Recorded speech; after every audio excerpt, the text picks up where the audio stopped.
Good morning students. मैं रेहा इदरीस, आपकी science teacher जो आपको क्लास 7th में साइंस पढ़ाएंगी, वो आज आपके साथ हैं। बच्चों, अभी तो जो परिस्थितियाँ चल रही हैं उनको देखते हुए ना आपके पास बुक्स होंगी ना कॉपीज़ होंगी, लेकिन फिर भी हमें अपना सेशन अप्रैल से ही शुरू करना है। तो इस बातों को ध्यान रखते हुए हमारे स्कूल ने आपके लिए ऑनलाइन क्लासेस चलाई हैं, जिसको देखते हुए हम आपको ऑनलाइन क्लासेस देंगे। आप उनको पढ़िए घर पे। अभी बुक्स आपके पास नहीं हैं, लेकिन फिर भी हम आपको नोट्स बनवाएंगे। आप उनको पढ़िए, उनको समझिए। अपनी रफ़ कॉपीज़ जो भी आपके पास अवेलेबल हैं उस पे आप अपने question answer, main topics, main points वो आप नोट करिए। ठीक है बच्चों? तो बच्चों, आज हमारा फर्स्ट चैप्टर है मानव विज्ञान और प्रौद्योगिकी। मानव विज्ञान और प्रौद्योगिकी 3 अलग अलग शब्द हैं। मानव, जिसको सभी जानते हैं, मनुष्य। विज्ञान, विज्ञान से हम सब भली भांति परिचित हैं। और प्रौद्योगिकी, जिसको इंग्लिश में टेक्नोलॉजी कहते हैं। ठीक है बच्चों? तो हम तीनों को अलग अलग समझेंगे। मानव को आप भली भांति जानते हैं। विज्ञान, विज्ञान सुसंगठित, सुव्यवस्थित एवं क्रमबद्ध ज्ञान को विज्ञान कहते हैं। विज्ञान सुसंगठित, सुव्यवस्थित एवं क्रमबद्ध ज्ञान। सुसंगठित मतलब इसका ये होता है जिसको भली भांति गठित किया गया हो। सुव्यवस्थित, जिसकी उच्चतम व्यवस्था हो। और क्रमबद्ध, क्रमबद्ध का मीन्स होता है स्टेप बाय स्टेप। उस ज्ञान को हम क्या कहते हैं? विज्ञान कहते हैं। प्रौद्योगिकी, विज्ञान के नियमों एवं सिद्धांतों के अनुप्रयोग से मानव हित में संसाधनों का निर्माण ही प्रौद्योगिकी कहलाता है।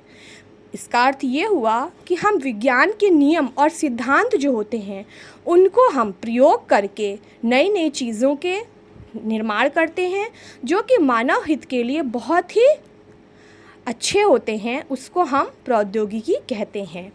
जैसे यातायात के क्षेत्र में, यातायात आप जानते हैं, एक जगह से दूसरी जगह किसी भी वाहन से, किसी भी प्रकार से एक स्थान से दूसरे स्थान तक जब मनुष्य पहुंचता है तो उसको यातायात कहते हैं। इस क्षेत्र में हवाई जहाज़, रेलगाड़ी, समुद्री जहाज़ आदि के निर्माण ने यातायात को आसान बना दिया है। पहले बच्चों, अभी जब आप और आगे क्लास में पहुंचेंगे तो आप इंग्लिश में एक चैप्टर पढ़ेंगे, मार्को पोलो। तो उसमें आप देखेंगे, पढ़ेंगे कि मार्को पोलो अपने चाचा के साथ कितनी लंबी यात्रा करता था। वो पैदल चल के एक स्थान से दूसरे स्थान तक काफ़ी समय में पहुंच पाते थे। रास्ते में चोर, डाकू, अनेक प्रकार की जंगली जानवर, सभी प्रकार से उनको मुसीबतों का सामना करते हुए, परेशानियां झेलते हुए वो एक स्थान से दूसरे स्थान तक पहुंचते थे। फिर धीरे से विज्ञान ने तरक्की करी तो लोगों ने क्या किया? कुछ छोटे मोटे वाहन बनाए। लेकिन अब हमारे विज्ञान ने इतनी अधिक तरक्की कर ली है कि हवाई जहाज़, जहां हमें पहुंचने में 24 से 48 घंटे लगते थे, वहां हम अब 2 से 3 घंटे, मैक्सिमम 4 घंटे में वहां पहुंच सकते हैं। रेलगाड़ी सबसे सुरक्षित साधन माना जाता है। किसी को भी 1 घंटे, 2 घंटे, 4 घंटे, 12 घंटे की दूरी वो आसानी से उसमें तय कर सकते हैं। समुद्री जहाज़ जो समुद्र के रास्ते से चलता हुआ जाता है, इसमें हम अपने एक स्थान से दूसरे स्थान तक हम अपने सामान, व्यक्तियों को, सभी को आसानी से पहुंचा सकते हैं। तो ये सब बच्चों किसकी देन हुआ? यातायात की देन। और इसको किसने किया है? विज्ञान ने। दूसरा हमारा टॉपिक आता है चिकित्सा के क्षेत्र में। चिकित्सा के क्षेत्र में आप सभी भली भांति परिचित हैं कि पहले टीबी जैसा रोग असाध्य माना जाता था। उसको लोग ये समझते थे कि इसका कोई उपचार ही नहीं हो सकता। फिर धीरे से टीबी का उपचार हुआ, उसके बाद कैंसर लाइलाज बीमारी मानी जाने लगी। लेकिन अब हमारे विज्ञान ने कैंसर तक के रोगों पर विजय प्राप्त कर ली है। अब बच्चों, आप देख रहे हैं कि इस टाइम जो भयंकर परिस्थितियां चल रही हैं उसमें कोविड-19 यानी कोरोना वायरस की बीमारी जो है वो महामारी का रूप ले चुकी है। ये केवल हमारे भारत में ही नहीं, पूरे विश्व में इसने महामारी का रूप ले लिया है। लेकिन हमारी साइंस और हमारी टेक्नोलॉजी इतनी अधिक डेवलप हो चुकी है कि अब उसकी वैक्सीन भी खोजने में सारे साइंटिस्ट लगे हुए हैं। और हम उम्मीद करते हैं कि बहुत जल्द हमारे साइंटिस्ट इस महामारी से हमें बचा लेंगे। और इस महामारी के कारण ही बच्चों हमें ये ऑनलाइन क्लास भी चलानी पड़ रही है ना। तो चेचक, हैजा, पोलियो, टीबी आदि के रोकथाम के लिए टीकों का निर्माण हुआ, जिससे अनेक प्रकार की बीमारियों को रोका जा सकता है। बच्चों आप सब जानते हैं ये सारी बीमारियां कैसी हैं? संक्रामक बीमारियां हैं। संक्रामक बीमारियां कौन होती हैं? जो एक व्यक्ति से दूसरे व्यक्ति में होती है किसी भी माध्यम से, यानी वायु, जल, थूक इत्यादि, स्पर्श, इससे किसी भी प्रकार से जो बीमारियां एक व्यक्ति से दूसरे व्यक्ति को होती है उसको क्या कहते हैं? संक्रामक रोग। और इन संक्रामक रोग पे हमारे विज्ञान और प्रौद्योगिकी ने भली भांति विजय प्राप्त कर ली है। तीसरा हमारा आता है मोबाइल फ़ोन और स्मार्टफ़ोन। आज हम ऑनलाइन क्लास चला रहे हैं, ये किसकी देन है? हमारे स्मार्टफ़ोन की। स्मार्टफ़ोन और मोबाइल फ़ोन इतने ज़्यादा डेवलप हो चुके हैं कि हम घर बैठे, यहाँ बैठे हैं हम मान लीजिए इलाहाबाद में, और अभी हमें कहीं की सूचना चाहिए, यानी यूएसए अमेरिका की भी सूचना हमें चाहिए, तो हम सेकंडों में उस सूचना को प्राप्त कर सकते हैं। ये सब हमारे विज्ञान की तो देन है। कंप्यूटर और इंटरनेट हम वीडियो कॉल कर रहे हैं या हम इस टाइम व्हाट्सएप से आपकी क्लास चला रहे हैं, तो ये क्या है? ये इंटरनेट है। हमने यहाँ घर बैठ के आपकी क्लास अरेंज करी। आप हमें इस टाइम देख नहीं पा रहे हो, लेकिन हमारी आवाज़ सुन रहे हो, अपना टॉपिक देख रहे हो कि मैम क्या पढ़ा रही हैं। तो ये किसकी देन है? इंटरनेट की। कंप्यूटर से ईमेल, फैक्स इत्यादि सब किसकी से होते हैं? कंप्यूटर से।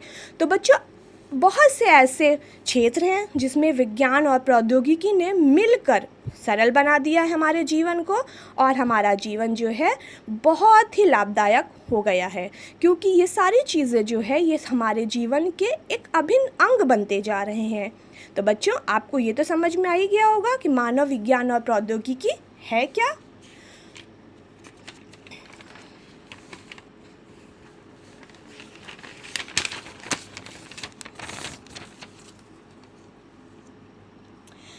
इसके बाद बच्चों हम पढ़ेंगे विज्ञान एवं प्रौद्योगिकी से कृषि के क्षेत्र में विभिन्न क्रांतियाँ।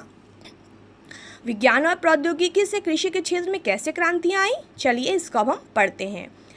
देखिए सबसे पहले आता है हरित क्रांति। हरित क्रांति बच्चों जानते हैं क्या होता है? हरित क्रांति का मीन्स होता है, हरित का मतलब सब जानते हैं हरा, और क्रांति का मीन्स जो एक नया उफान आया है या एक नया योगदान हुआ है, वो आता है हरित क्रांति में। इसके अंतर्गत क्या आता है? फसल उत्पादन। फसल उत्पादन को आसान किसने बनाया है? उर्वरक, ट्रैक्टर, ट्यूबवेल आदि। पहले क्या होता था? फसल के लिए लोग सारा दिन सारी रात नहरों से, कुओं से, तालाबों से पानी भर भर के अपने खेतों में डालते थे। हल चलाने के लिए पहले बैलों का सहारा लिया जाता था। बहुत ही गरीब किसान जो होते थे, जो बैलों का सहारा भी नहीं ले सकते थे, वो अपने कंधे पर रखकर हल चलाते थे, जिससे कितना कष्ट होता रहा होगा उन्हें। इस कष्टदायक चीज़ों से निपटारा करने के लिए हमारे विज्ञान ने हमें सफलता दिलाई है। ट्यूबवेल ने पानी को आसान कर दिया। अब हमारे खेत को जब भी ज़रूरत होती है हम आसानी से अपने खेतों में पानी पहुंचा सकते हैं। उर्वरक यानी यूरिया, डाई अमोनियम फॉस्फेट इत्यादि जो होते हैं, जिनसे हमारी खेतों की पैदावार बहुत अच्छी होती है, उसको हम अपने खेतों में डालते हैं। ट्यूबवेल से पानी पहुंचाते हैं, ट्रैक्टर से अपना खेत आसानी से जोतते हैं। तो इस सब का निष्कर्ष क्या निकलता है? हमारी फसल उच्च कोटि की होती है। तो ये सब किसकी देन है बच्चों? विज्ञान और प्रौद्योगिकी की। विज्ञान ने ये बताया कि उर्वरक कैसे बनेगा, प्रौद्योगिकी ने उसका निर्माण किया। प्रौद्योगिकी और विज्ञान एक दूसरे के साथ ही मिलकर काम कर सकते हैं। फिर उसके बाद आता है श्वेत क्रांति। श्वेत का मतलब बच्चों आप अच्छी तरह जानते होंगे। श्वेत का मतलब होता है सफ़ेद। सफ़ेद क्रांति मतलब दूध का उत्पादन। अब दूध का उत्पादन, आपके मस्तिष्क में ये बात आ रही होगी कि दूध का उत्पादन और विज्ञान और प्रौद्योगिकी का क्या लेना देना है, तो इसको हम समझते हैं।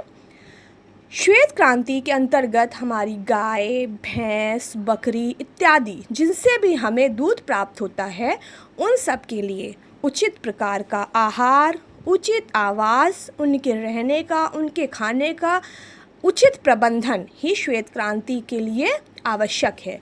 जब हम अपने जानवरों को अच्छा आहार देंगे, अच्छा रहन सहन देंगे, अच्छा उनको एटमॉस्फेयर देंगे, तो वो ज़्यादा हेल्दी होंगे, और जब वो ज़्यादा हेल्दी होंगे तो वो दूध का निर्माण अच्छा करेंगे, है ना बच्चों। फिर आता है हमारा थर्ड नंबर, पीली क्रांति। पीली क्रांति का मीन्स होता है तिलहन उत्पादन। तिलहन उत्पादन के अंतर्गत जिन अनाज से हमें, जिन भी अनाज नहीं कहेंगे बच्चों, इसको कहेंगे एक तरह से जिन वनस्पतियों से हमें तेल प्राप्त होता है, उनको हम तिलहन उत्पादन के अंतर्गत रखते हैं। तिलहन से मीन्स होता है तेल निकालना, ठीक है। जैसे सरसों, राई, सोयाबीन, मूंगफली, मूली इत्यादि, जिनसे हम आसानी से और ज़्यादा मात्रा में तेल निकालते हैं, उनको हम तिलहन कहते हैं। तिलहन के अंतर्गत तिल्ली वगैरह भी आती हैं। इनकी उचित पैदावार, इनकी उचित देखभाल के लिए भी विज्ञान और प्रौद्योगिकी ने बहुत अधिक संघर्ष किया है और इनको इस स्तर पे पहुंचाया है कि ये अधिक से अधिक तेल का उत्पादन कर सके, ठीक है बच्चों। फिर उसके बाद आता है भूरी क्रांति। भूरी क्रांति के अंतर्गत आता है उर्वरक उत्पादन। उर्वरक, अभी जैसे मैंने आपको बताया कि उर्वरक जो होता है हमारे खेतों के लिए बहुत ज़रूरी होता है। खेतों की उचित पैदावार के लिए कंपोस्ट, यूरिया, डीएपी इत्यादि। डीएपी का फुल फॉर्म होता है बेटा डाई अमोनियम फॉस्फेट, ठीक। तो कंपोस्ट क्या होती है? कंपोस्ट खाद वो खाद होती है जो हमें जैविक प्रकार से प्राप्त होती है। यानी गांव में आप गए हैं, गांव में आप जाएंगे तो आप देखेंगे वहाँ पे गाय, भैंस, भेड़, बकरी इत्यादि, जो उनका गोबर और उनका मल निकलता है, वो एक जगह पे एक गड्ढा बनाकर या एक टीला टाइप का बनाकर उसमें डालते जाते हैं, ठीक है। उसमें डालने के बाद वो कुछ समय के पश्चात वो वहीं पे सड़ के गलता है। फिर उसमें बैक्टीरियाज उत्पन्न होते हैं। बैक्टीरिया उनको क्या करते हैं? डिकम्पोस्ट करते हैं। डिकम्पोस्ट करने के बाद वो हमारा कंपोस्ट खाद बन जाता है, ठीक है। लेकिन अब हमारे साइंस ने हमें इतना मस्तिष्क और इतनी सोच दी है कि हम उस कंपोस्ट को, जो पहले ऐसे ही फेंक के बनाया जा सकता था, अब उसको हम वैज्ञानिक विधि से बनाकर और अच्छी और उपजाऊ खाद बना सकते हैं। इसके लिए बच्चों आगे की क्लास में आप पढ़ेंगे। अभी सिर्फ आप इतना जानें कि एक गड्ढा बनाते हैं, उसमें एक निश्चित अमाउंट में गोबर डालते हैं, एक निश्चित अमाउंट होता है पानी का, कुछ उसमें जीवाणु डाले जाते हैं, फिर उनको कुछ दिनों के लिए बंद कर दिया जाता है।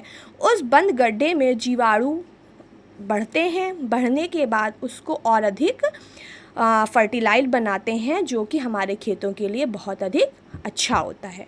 यूरिया तो आप सब बहुत अच्छी तरह जानते होंगे।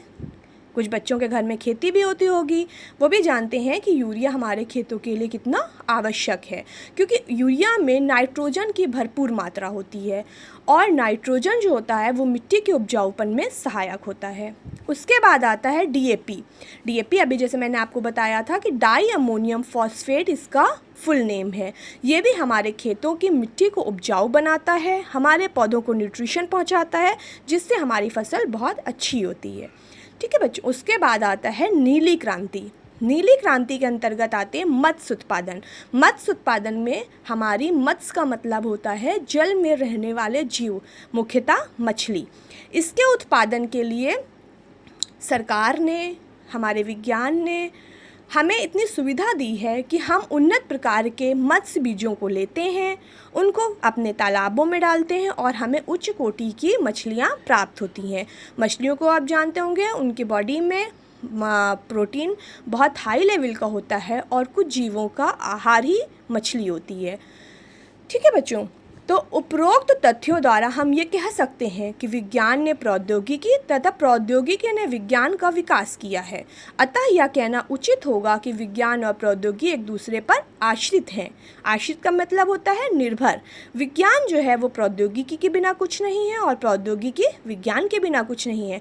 दोनों को एक दूसरे पर आश्रित होना पड़ता है, तभी वो आगे हमारे लिए कुछ भी लाभदायक कर सकते हैं।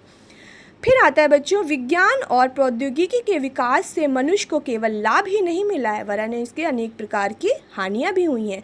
हम सब जानते हैं कि विज्ञान जितना हमारे लिए लाभदायक है उतना ही हमारे लिए हानिकारक भी सिद्ध हो रहा है, क्योंकि किसी भी चीज़ को जब तक हम एक उचित मात्रा में उपयोग करते हैं तब तक वो हमारे लिए लाभदायक है, लेकिन जहाँ पे हमने उसका निगेटिव ढंग से उपयोग करना शुरू किया वो हमारे लिए विनाशकारी भी होता है। ठीक है बच्चों, तो देखिए औद्योगिक किस किस कारण से हमारा जो है ये विज्ञान हमारे लिए हानिकारक भी सिद्ध हो रहा है। ठीक है, तो उद्योगों की संख्या बहुत बढ़ गई है। उद्योग तो आप जानते हैं, कल कारखाने, मिलें, फैक्ट्रियाँ, ये सब क्या हैं, हमारे उद्योग हैं। अब हम ये सोचते हैं कि उद्योग नहीं होगा तो हमारा जीवन कैसे होगा, मिलें नहीं होंगी तो हमें आटा, चावल, चीनी इत्यादि कहाँ से मिलेगा। फैक्ट्रियाँ जो कि हमारे लिए कपड़े बनाती हैं, हमारे रहन सहन का सामान बनाती हैं, हमारी डेली यूज़ की चीज़ें कौन बनाती हैं, सब फैक्ट्रियाँ ही बनाती हैं। लेकिन ये फैक्ट्रियाँ जब हमारे लिए इतनी उपयोगी चीज़ें बनाती हैं तो कुछ कुछ हमारे लिए नुकसान भी करती हैं, क्योंकि सबसे पहले इस नुकसान में आता है जल प्रदूषण। क्योंकि जितने ज़्यादा उद्योग होंगे, जितनी ज़्यादा फैक्ट्रियाँ होंगी, उतने ज़्यादा उनमें से अपशिष्ट पदार्थ निकलेंगे, और वो अपशिष्ट पदार्थ जो होते हैं वो सीधे बच्चों या तो जल में फेंक दिए जाते हैं, बहा दिए जाते हैं, या हमारी मृदा में यूं ही फेंक दिए जाते हैं, जिसका निष्कर्ष ये निकलता है कि हमारा जल बहुत अधिक प्रदूषित होता जा रहा है, हमारी मृदा बहुत अधिक प्रदूषित होती जा रही है, जो कि एक विनाशकारी रूप ले चुकी है। अब हमारे मोदी जी ने इस पे बहुत अच्छा अपना स्टार्ट किया है एक कार्यक्रम, गंगा सफाई योजना। इसके अंतर्गत जो भी फैक्ट्रियाँ अब गंगा में, नदियों में बहाएंगी, उन पे कानूनी कार्रवाई की जाएगी, और नदियों को साफ़ करने का प्रोसेस जो चल रहा है उसको देखते हुए अब वो दिन दूर नहीं जब हमारे पास एकदम शुद्ध जल होगा। लेकिन बच्चों, जहाँ एक और अब उनको जल में बहाने के लिए मना किया जा रहा है तो वो मृदा में डालेंगे, तो मृदा की हमारी क्या होगी, फर्टिलिटी बहुत कम हो जाएगी, और फर्टिलिटी कम होगी तो अनाज नहीं होगा, तमाम तरह की बीमारियां उत्पन्न होंगी। तो ये सब क्या कहा जाएगा, इसको कहा जाएगा कि विज्ञान का विनाशकारी रूप है ये। दूसरा, वायु प्रदूषण। उद्योगों से आप लोग जानते ही हैं कि धुआं निकलता है, कल कारखाने धुआं निकालते हैं, स्वचालित वाहन, बस, कार, मोटर, बाइक इत्यादि जो होती हैं वो क्या निकालती हैं, धुआं, जिसमें sulphur dioxide, nitrogen dioxide, carbon dioxide, carbon monoxide इत्यादि प्रकार की हानिकारक गैसें निकलती हैं, जो कि क्या करती हैं, हमारे एटमॉस्फेयर पे, हमारे वातावरण पे एक परत बना लेती हैं, जो कि शुद्ध वायु को अशुद्ध वायु में बदलती रहती हैं। तो इनका निष्कर्ष क्या निकलता है, हमारा वातावरण गर्म होता जा रहा है, हमारा वातावरण प्रदूषित होता जा रहा है, जिससे अनेक प्रकार की बीमारियां उत्पन्न हो रही हैं। ये भी हमारे विज्ञान का विनाशकारी रूप ही है बच्चों। मृदा प्रदूषण, अभी जैसे मैंने आपको बताया कि खेतों से फर्टिलिटी कम होती जा रही है, ज़मीन में तरह तरह के रोग उत्पन्न होते जा रहे हैं, ये सब किसकी देन है, विज्ञान की। पेड़ों की अंधाधुंध कटाई, जो कि जंगलों के लिए, जंगली जानवरों के लिए बहुत ज़्यादा हानिकारक है। जंगल जब नहीं रहेंगे तो पशु पक्षी नहीं रहेंगे, पशु पक्षी नहीं रहेंगे तो हमारा एक जो फूड साइकिल बना हुआ है, फूड वेब बना हुआ है, वो जो है बिगड़ जाएगा, और जब वो बिगड़ेगा तो हमारे लिए विनाश तो है ही, है ना बच्चों। और पेड़ पौधे क्या करते हैं, हमारे जीवनदायी गैस यानी ऑक्सीजन गैस को हमारे लिए प्रोड्यूस करते हैं, और कार्बन डाइऑक्साइड गैस को हमारे लिए साफ़ करते हैं, खुद लेते हैं, और हमें अच्छी प्रकार की गैस जो हमारे जीवनदायी गैस है वो ऑक्सीजन है उसको देते हैं हमें। ठीक बच्चों, अब हम इस निष्कर्ष पे, इस चैप्टर के लास्ट के निष्कर्ष में हम इस पहुँचे हैं निष्कर्ष पर कि इन हानियों से बचने के लिए हमें प्राकृतिक संसाधनों का समझदारी से दोहन करना होगा तथा नए आविष्कारों का उपयोग समाज की उन्नति के लिए करना होगा। यानी हम विज्ञान का उपयोग तो करें, लेकिन ये सोचते हुए कि हमारे लिए भयानक रूप ले सकता है, हम इसको कम उपयोग, यानी जहाँ पर हमें आवश्यकता अधिक है उस चीज़ की वहीं पर उपयोग करें, अन्यथा हम इसको उपयोग ना करें। ठीक है बच्चों, ये था हमारे पाठ का आज का सारांश। जब आपके पास बुक्स होंगी क्लास में तब हम आपको इसको डिटेल में फिर से आपको पढ़ा देंगे, लेकिन अभी आपका सारांश समझना बहुत ज़रूरी था कि विज्ञान, मानव विज्ञान और प्रौद्योगिकी है क्या। ठीक है बच्चों, तो आज के लिए इतना, इसको आप रिवीज़न कीजिए, अच्छे से इसको घर पे फिर से पढ़िए, मेरी वीडियो बार बार देखिए। और जब आपको अगर कहीं पे भी कोई दिक्कत लगती है कि मैम ये पॉइंट मुझे समझ नहीं आया, आप मुझे इसी ग्रुप के माध्यम से मुझे बताइए, मैं आपकी प्रॉब्लम सॉल्व करूँगी। और अब हम नेक्स्ट डे मिलेंगे बेटा इस चैप्टर के क्वेश्चन आंसर और एक्सरसाइज के साथ। Okay, thank you.